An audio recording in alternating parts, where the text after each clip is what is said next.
चलिए चलते हैं कक्षा 11 में। भौतिक विज्ञान का अगला लेसन, अगला टॉपिक आपके पास है सदिश विश्लेषण एवं प्रक्षेप्य गति। अगला लेसन है आपका सदिश विश्लेषण एवं प्रक्षेप्य गति, यानी कि vector analysis and projectile motion. Vector analysis and projectile motion, ये अगला टॉपिक है आपका। टॉपिक शुरू होता है तो सदिश विश्लेषण की बात आती है। सदिश यानी हम लिख सकते हैं कि राशियां दो प्रकार की होती हैं। पहला आप अगर क्लियर करना चाहें तो होती है अदिश राशियां। अदिश राशियां, अदिश राशियों को आप स्केलर क्वांटिटीज बोलते हैं।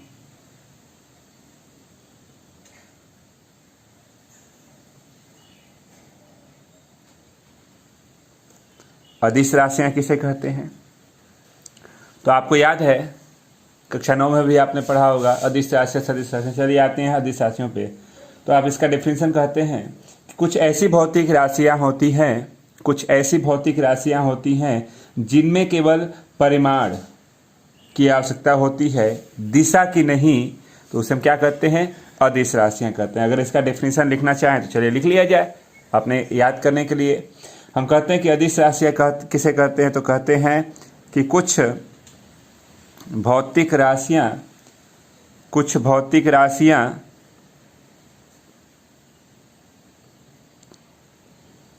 ऐसी होती हैं, कुछ भौतिक राशियां ऐसी होती हैं जिनमें केवल परिमाण की आवश्यकता होती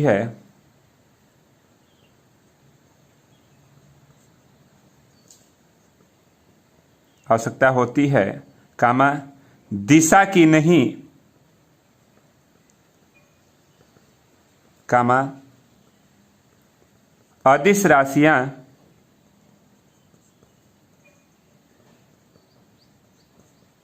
कहलाती हैं। जैसे कौन कौन सी अदिश राशियां हो सकती हैं? तो कुछ एग्जाम्पल दे दिए जाएं। जैसे हम लिख सकते हैं कि द्रव्यमान, कामा दूरी, समय, कामा चाल, कामा आयतन इत्यादि बहुत सारी हैं। अब अगला इसका स्टेप होता है अदिश राशियों के बाद अदिश राशियां कैसी होती हैं। तो ये अदिश राशियां हो गई। अब आते हैं दूसरे डेफिनेशन पे। तो दूसरा डेफिनेशन, अदिश का अपोजिट क्या हो सकता है? तो अदिश का अपोजिट आपके पास कौन सी राशि होगी? तो आपने कहा कि अगला हेडिंग हो सकता है दूसरा, क्या? सदिश राशियां। सदिश राशियां यानी वेक्टर क्वांटिटीज, वेक्टर क्वांटिटी। इसका अपोजिट कर लीजिए इसके सेम डेफिनेशन में। जहां हमको दिशा की आवश्यकता नहीं थी, इसमें दोनों की आवश्यकता होगी। कह देंगे कि कुछ ऐसी भौतिक राशियां होती हैं जिनको प्रदर्शित करने के लिए परिमाण के साथ साथ दिशा की भी आवश्यकता होती है, वह क्या हो गई? सदिश राशियां हो गई। अगर हम लिखना चाहें तो लिख सकते हैं कि कुछ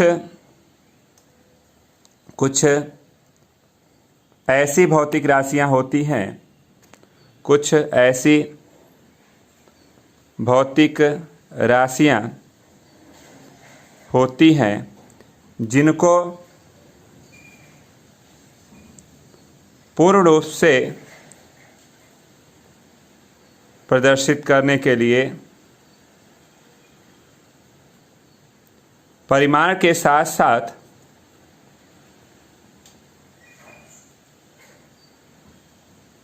दिशा की भी आवश्यकता होती है, कामा सदिश राशियां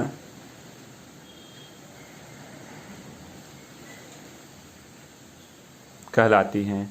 जैसे की बात करते हैं तो जैसे इसमें भी हम कुछ एग्जाम्पल ले सकते हैं। जैसे बोल सकते हैं उदाहरण में इसके कि विस्थापन हो गया,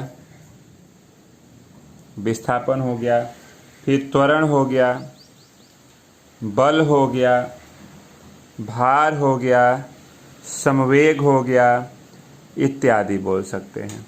ये क्या है? सदिश राशियाँ हो गई। अब अगला इसमें डेफिनेशन आ सकता है, सदिश राशियों को आप कैसे रिप्रेजेंट करते हैं, यानी सदिश राशियों का निरूपण। आप हेडिंग दे सकते हैं कि सदिश राशियों का निरूपण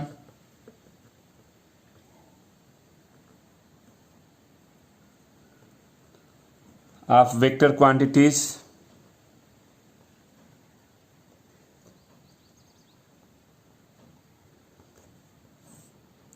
निरूपण की बात करते हैं तो सदिश राशियों को बाण यानी तीर से प्रदर्शित करते हैं। ठीक ना। इसमें हम कहते हैं कि बाण की लंबाई उस राशि के परिमाण को दिखाती है, जो लंबाई है उसके परिमाण को दिखाती है, ठीक ना। और इसकी जो नोक है उसकी दिशा को दिखाती है, किधर जा रही है वह किसको इंडिकेट करती है, तो उसकी दिशा को, किस दिशा की तरफ उसकी डायरेक्शन है, ठीक ना। कहता है अब ये तो आपको इसमें आप किससे दिखाते हैं सदिश राशियों को, तो आपने कहा कि एरो से दिखाते हैं, यानी इसके ऊपर हम एरो लिख देंगे तो यह क्या हो जाती है, तो यह सदिश हो जाती है सदिश में। अब इसके आते हैं, इसके प्रकार की बात करते हैं, सदिश राशियों के प्रकार की बात करते हैं, यानी हम लिख सकते हैं काइंड्स ऑफ वेक्टर्स।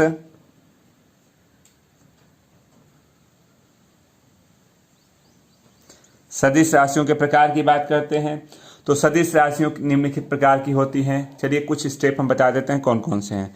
पहले बात करते हैं हम समान सदिश। समान सदिश किसे कहते हैं? समान सदिश यानी इक्वल वेक्टर्स। इक्वल वेक्टर ले लीजिए। समान सदिश किसे कहते हैं? तो समान सदिश वे सदिश जिनके परिमाण बराबर होते हैं तथा जिनकी दिशाएं भी एक ही होती हैं, एक ही और होती हैं। कह सकते हैं कि वे सदिश जिनके परिमाण बराबर होते हैं तथा जिनकी दिशाएं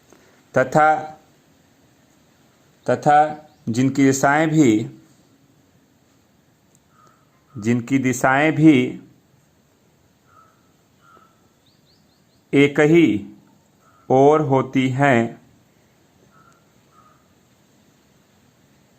होती हैं, कामा समान सदिश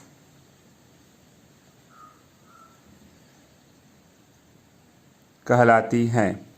अब समान सदिश को अगर हम इसको एग्जाम्पल के थ्रू लेना चाहें तो एक तरफ मान लीजिए यह वेक्टर ए हो गया, एक दूसरा सेम इसी तरह से इसी परिमाण के इक्वल एक ही डायरेक्शन में अगर हम दूसरा वेक्टर मान लेते हैं तो वेक्टर ए और वेक्टर बी ये क्या आपस में है, तो यह समान सदिश हैं, ठीक ना।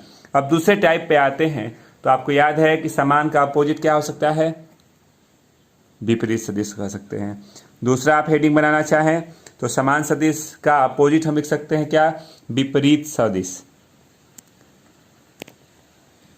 इसका अपोजिट हो सकता है विपरीत सदिश। विपरीत सदिश का मतलब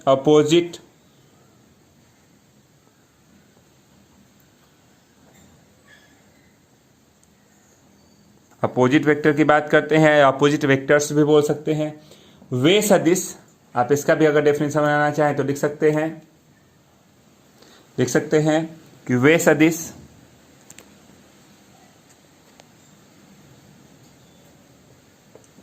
सदिश जिनके परिमाण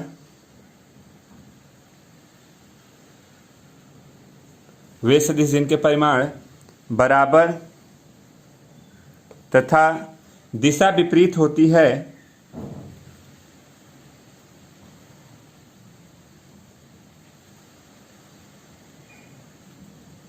खड़ी पाई या कामा विपरीत सदिश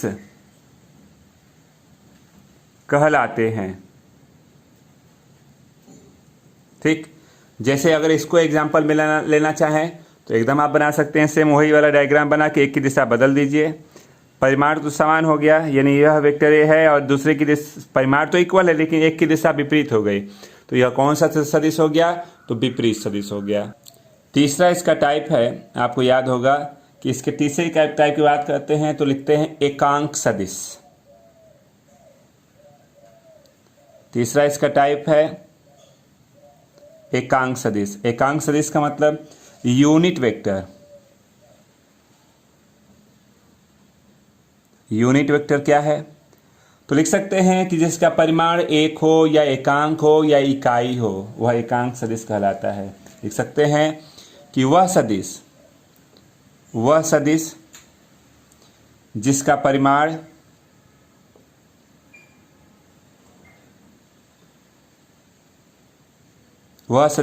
परिमाण एकांक, या इसको आप अपनी भाषा में इकाई या यूनिट भी बोलते हैं, हो तो वह एकांक सदिश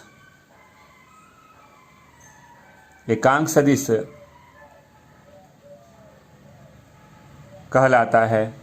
जैसे एकांक सदिश की बात करें, और एकांक सदिश को हम कैप से डिनोट करते हैं। कैप यानी जो अपने सर पे आप टोपी लगाते हैं उसको एकांक सदिश को बोलते हैं। लिख सकते हैं कि इससे ये वेक्टर हो, ये आपका कोई सदिश हो गया, कैप लगा देंगे तो यह एकांक हो गया। से प्रदर्शित करते हैं और एक कैप की वैल्यू होती है, आप याद रखिएगा, A cap equal to vector A upon vector A का मॉड यानी मापांक बोलते हैं। अब अगले पे आते हैं, तो अगला आपका तीसरा हेडिंग हो सकता है एकांक सदिश हो गया, समान हो गया, विपरीत हो गया। 4 नंबर इसका आप बना सकते हैं, क्या हो सकता है, तो आप लिखते हैं शून्य सदिश। शून्य सदिश किसे कहते हैं, यानी नल वेक्टर। नल वेक्टर का मतलब जिसका एकांक हो गया, इसका शून्य हो जाएगा तो शून्य सदिश हो जाएगा। लिख सकते हैं कि वह सदिश जिसका परिमाण शून्य हो, वह सदिश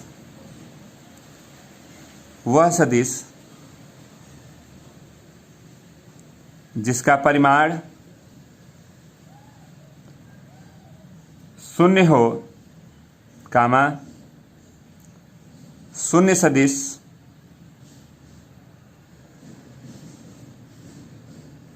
कहलाता है। ठीक, चलिए आगे चलते हैं अगले स्टेप पे। अब आते हैं अगली हेडिंग की बात किया जाए शून्य सदिश के बाद, तो समरेखीय यानी कोलिनियर वेक्टर हो सकता है। 5वां हो सकता है समरेखीय सदिश यानी कोलिनर।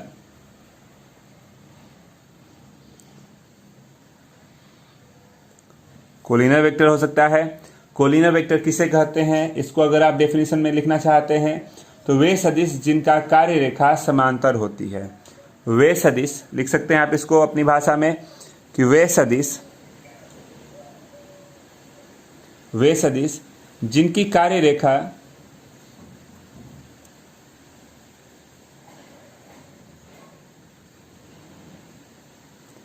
कार्य रेखा समांतर होती है,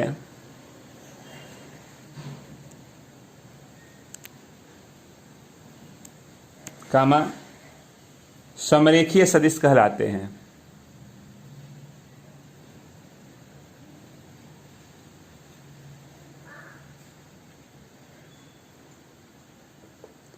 ठीक, समरेखीय सदिश का मतलब एक डायग्राम बना लीजिए। अगर मान लीजिए कि हमारे पास ये वेक्टर ए हो गया, ये वेक्टर बी हो गया, वेक्टर सी हो गया, वेक्टर डी हो गया, ठीक ना। ऐसे ही ये वेक्टर ई हो गया,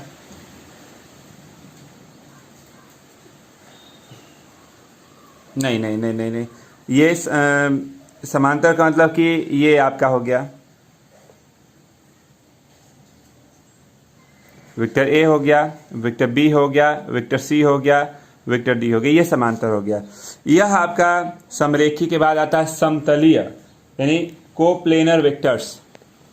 कोप्लेनर सदिश बोल सकते हैं, जो आपको चित्र में दिख रहा है। कोप्लेनर का मतलब ऐसे सदिश जो एक ही तल पे होते हैं, ऐसे सदिश जो एक ही तल में स्थित होते हैं को समतलीय सदिश कहलाते हैं। जैसे आपको चित्र में दिख रहा है, वे सदिश जो एक ही समतल पर स्थित होते हैं,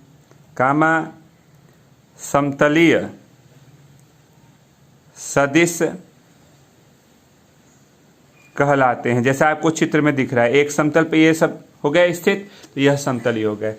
अब अगले स्टेप पे आते हैं, तो समतलीय हो गया, ये हो गया, तो बस इतने से काम चल सकता है आपका, यानी यह इतने प्रकार के आपके वेक्टर्स हो गए, ठीक ना। अब अगले स्टेप पे चलते हैं, तो सदिशों का जोड़ना होता है, कैसे हम जोड़ते हैं, ठीक ना। तो चलिए उसको बनाते हैं डायग्राम पे।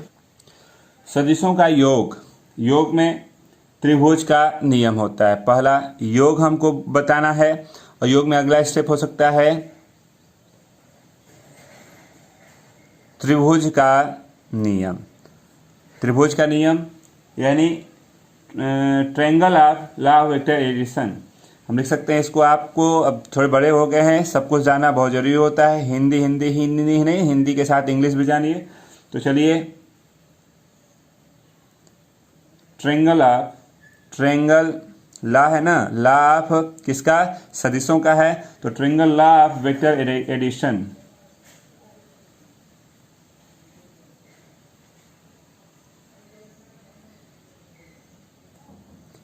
सदिशों का त्रिभुज का नियम। चलिए इसको कैसे जोड़ते हैं, तो दो वेक्टर हमारे पास होते हैं, याद रखिएगा, वेक्टर ए और एक वेक्टर होता है हमारे पास वेक्टर बी, दो होते हैं। इनको कैसे जोड़ते हैं, तो कहता है कि आप कैसे जोड़ सकते हैं, तो दो वेक्टर हैं जो परिमाण और दिशा दो क्रमागत भुजाओं के निरूपण में ही होता है। इन सदिशों का परिणामी वेक्टर आर होता है, ठीक ना। तो तीसरी भुजा जो दोनों को जोड़ने से जो प्राप्त होती है वो प्राप्त होती है, यानी हम कह सकते हैं कि इनको हम कैसे जोड़ेंगे, तो वेक्टर ए पहले लिख लीजिए, फिर ये हेड है, ये टेल है, हेड है और टेल है, तो इसका टेल इसके हेड से जोड़ दीजिए, तो ऐसे होगा। ये वेक्टर हमारे पास, ये वेक्टर बी काम कर रहा है, ये वेक्टर ए है। पहले के हेड से दूसरे के का टेल जोड़ देते हैं, और पहले के टेल से दूसरे के हेड को जोड़ देंगे ऐसे, तो ये परिणामी काम करेगा। और हमारे पास फार्मूला होता है कि जब हम इनका योग करते हैं तो जो इसका परिणामी होता है क्या, तो vector r is equal to अगर मान लेते हैं कि यह कोण हमारे पास कितना है, यह कोण अगर अल्फा है, तो हम लिख सकते हैं कि vector r is equal to कितना, करणी में वेक्टर a का स्क्वायर, वेक्टर b का square, two vector a, vector b और कास अल्फा बोल सकते हैं। या इसको हम करणी हटाना चाहते हैं तो वेक्टर r का वर्ग बराबर वेक्टर a का वर्ग, वेक्टर b का वर्ग, two vector a, vector b और कास अल्फा लिख सकते हैं। तो ये त्रिभुज के नियम से इसका यह परिणामी हो गया।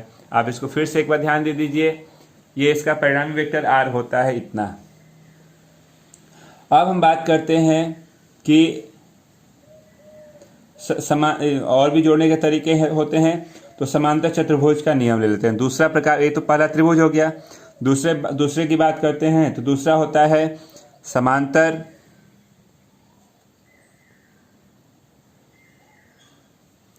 चतुर्भुज का नियम। त्रिभुजों दो सदिशों को जोड़ने के समांतर चतुर्भुज के नियम, यानी parallelogram law of vector addition.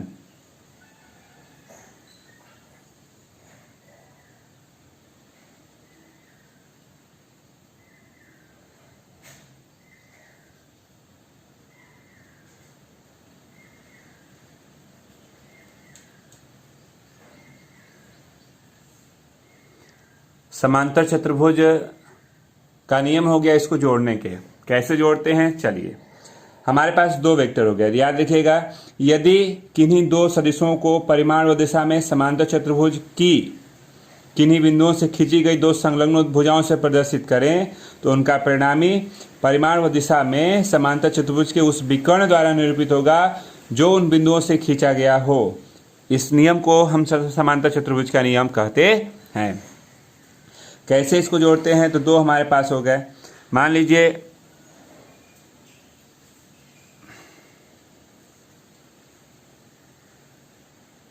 दो कौन कौन से हुए? ये हमारे पास वेक्टर ए दिया था, ये वेक्टर बी दिया था। हमने इसका पैरेलल यहाँ खींचा, इसका पैरेलल ये खींचा, और जो हम ये विकर्ण मिलाएंगे और एक देखिए यह वेक्टर हमारे पास था, ये था वेक्टर बी, ये है तो सामने तो ये भी तो वेक्टर बी होगा, तो इसका जो परिणामी आर हो जाएगा। आप लिख सकते हैं कि इसका जो परिणामी आर होगा आपके पास चतुर्भुज के नियम से सेम वही वाला फार्मूला। अगर यह थीटा का कोण है तो आप लिख सकते हैं कि वेक्टर आर का वर्ग is equal to vector A का वर्ग वेक्टर बी का वर्ग two vector A vector B और कास थीटा। आपने इसका रूल क्या बोला? समांतर चतुर्भुज का जो रूल है वो समझ लीजिए कि दो सदिश है हमारे पास। फिर से ध्यान से स्पष्ट भाषा में सुन, देखिए रटने की जरूरत नहीं होती, समझना जरूरी होता है।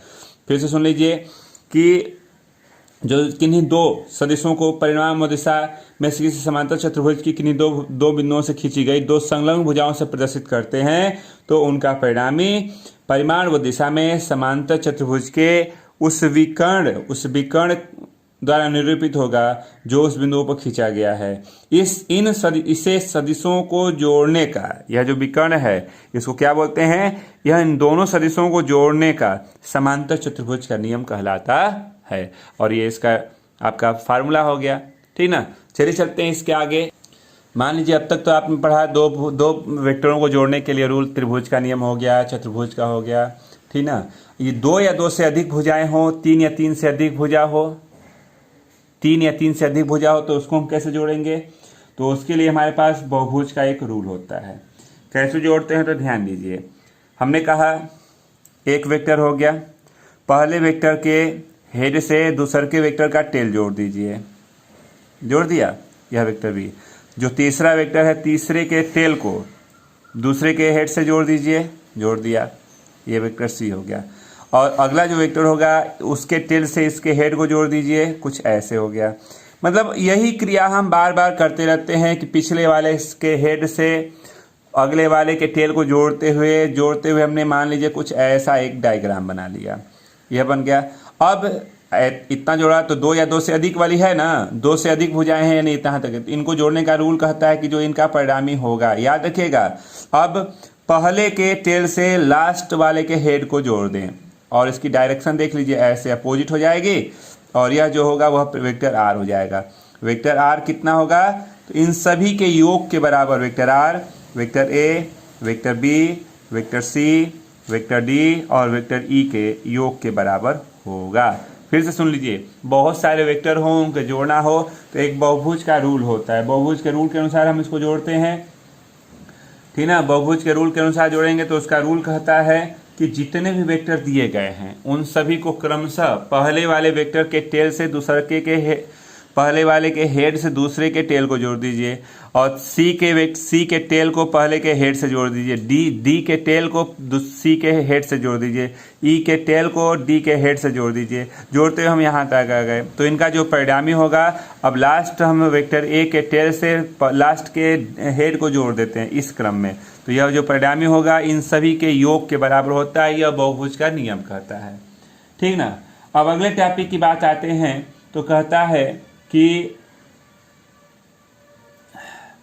सदिशों का इसमें गुणा और भाग होता है। तो चलिए पहले सदिशों के गुणे की बात किया जाए। सदिशों का गुणा, आप इसी पे बहुत सारे न्यूमेरिकल दिए गए हैं तो इसको ध्यान से देखिएगा। सदिशों का गुणा कैसे होता है? कहते हैं हमारे पास रूल होता है, अदिश गुणा की बात करते हैं। अदिश गुणा की बात करते हैं। अदिश गुणा का मतलब आई कैप डाट, इसको डाट पढ़ते हैं, जे डाट कैप जे कैप डाट जे कैप, के कैप डाट के कैप इज इक्वल टू हमारे पास 0 होता है। आई डाट जे, नहीं इसकी वैल्यू 1 होती है जी, और आई डाट जे अदर के साथ गुणा करते हैं 0, जे डाट के 0 और के डाट आई अदर के साथ डॉट प्रोडक्ट होता है तो 0 होता है, और सेम के साथ डॉट करते हैं तो 1 होता है। अब आते हैं सदिश गुणा। सदिश गुणा की बात करते हैं तो सदिश गुणा कैसे होता है, तो याद रखिएगा, सदिश को हम ऐसे क्रॉस, इसको बोलते हैं क्रॉस, और डॉट वाले में अदिश में हम ऐसे बिंदी दे देते हैं तो उसको बोलते हैं डॉट। याद रखिएगा डॉट, और ये क्रॉस के नाम से बोलते हैं। हम इसको पढ़ते हैं आई कैप क्रॉस आई कैप बराबर जे कैप क्रॉस जे कैप, के कैप क्रॉस के कैप, यहाँ 0 हो जाता है, और आई क्रॉस जे लेंगे तो अगला के होगा, और जे क्रॉस आई लेंगे, जे क्रॉस के लेंगे तो यह आई हो जाएगा, और के क्रॉस आई लेंगे आई कैप तो वह अगला जे हो जाएगा। अगर इसमें चिन्ह अपोजिट होता है, जे क्रॉस आई हो गया, अपोजिट चला आप तो इसकी वैल्यू माइनस के कैप हो जाती है। इसका अपोजिट कर लेंगे तो के क्रॉस जे कैप माइनस आई कैप हो जाएगा, और आई क्रॉस के कैप ये माइनस जे कैप हो। अगर दिशा बदलती है तो इसकी वैल्यू माइनस में हो जाती है। ठीक, अब इसी पे बहुत सारे इसके न्यूमेरिकल हैं, तो कल उसके न्यूमेरिकल को शुरू किया जाएगा। फिर इसमें एक अगला भाग है महत्तम ऊंचाई, महत्तम परास, प्रक्षेप का महत्तम परास, फिर उड्डयन काल, ऐसे 3-4 हेडिंगें हैं। उनको बताने के बाद इसके सेकेंड टॉपिक का न्यूमेरिकल लगाया जाएगा। तो कल आप इतना पहले तैयार कर लें, तो कल इसके न्यूमेरिकल को श्योर है कि जितने भी इसके सवाल दिए रहेंगे इस पार्ट से रिलेटेड उसको ख़त्म कर दिया जाएगा। तो आज के लिए बस इतना ही रहने दें।